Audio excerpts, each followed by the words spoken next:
បាទរសប្បាយទាំងអស់គ្នាបាទជាមួយច្បាប់ត្រឹមឡាំលាវបាទក៏ដូចជាបាទចង្វាក់ញាក់បន្តទៀតបាទឆា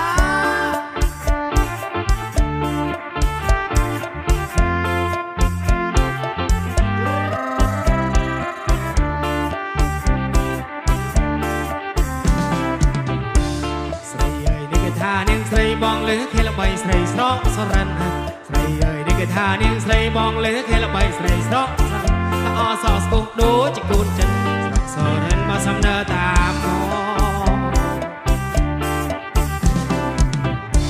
ស្រីអើយនេះមកសំដៅតាមចង់យាយចង់ខ្វាប់សំនាងយ៉ងស្រីអើយនេះមកសំដៅតាមចង់យាយចង់ខ្វាប់សំនាងយ៉ងឲ្យនាងឃើញធ្វើជាផាន់បងជួបគ្នាម្ដងមកจะកើតជាគនីលោកកញ្ញាមកស្នូជើងដូចតម្រៃ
សផតក្នុងខេត្តតំបន់បន្ទាយមានជ័យបងនៅស្រុកស៊ីសផតក្នុងខេត្តតំបន់បន្ទាយមានជ័យកំពុងឪមេមង្គលបូរីចិត្តតែទេស្លាញ់ស្រីស្រស់សរិនបងមិនต้องចេះផឹកស្រាជាចោះនាងងាកាងងារបងបិន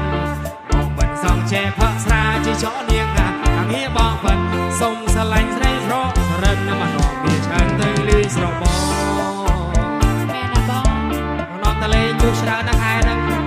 ស្រូវប្រាំងបាទរំជើញមកបងឡារំទាំងអស់គ្នាបងណាបានច្រើនមកបាទ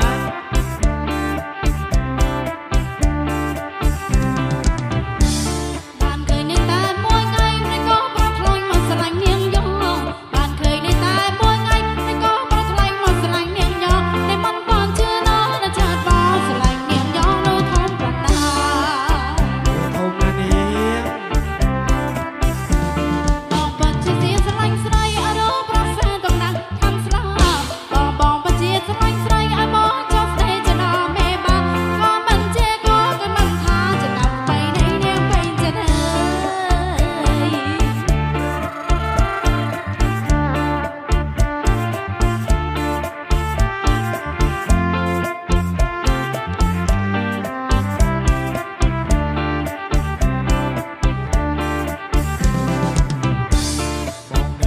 ស៊ីសផុតក្នុងខេត្តតំបន់បន្ទាយមានជ័យបងនៅស្រុកស៊ីសផុតក្នុងខេត្តតំបន់បន្ទាយមានជ័យកំពុងឪមេមង្គលបូរីចិត្តពេតេស្លាញ់ស្រីស្រស់សរិនបងមិនต้องចេះផឹកស្រាជាចោះនាងងាកាងងារបងបិនបងមិនต้องចេះផឹកស្រាជាចោះនាងងាកាងងារបងបិនសុំស្